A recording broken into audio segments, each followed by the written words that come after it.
في حاجة غريبة قوي لاحظتها فيا، وكنت فاكرة انها حاجة ما بتحصلش غير معايا او انها حاجة نادرة الحدوث، لحد ما اكتشفت انها مش حاجة غريبة ولا حاجة وبتحصل مع اغلب الناس كمان.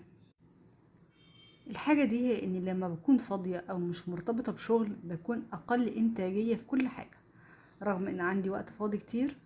على العكس بقى لما بكون بشتغل، وقصدي هنا شغل يعني وظيفة بنزل لها من 9 ل5، وقتها بكون اكثر انتاجية في مناحي كتير في حياتي.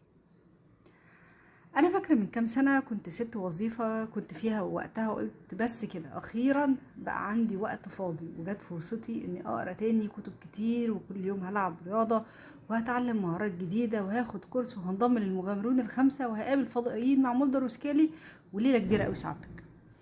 لكن على ارض الواقع انا تقريبا ما عملتش اي حاجه وما التزمتش بكل الطموحات دي، بالعكس الوقت بقى يمر من بين صوابعي. لكن بقى لما بكون مرتبطة بشغل حتى لو مش وظيفة، يعني مثلا دراسة في الجامعة أو كورس مكثف أو مشروع ما واخد أغلب يومك، وقتها إنتاجيتي وترتيبي لحاجات محتاجة أعملها بيكون أحسن بكتير.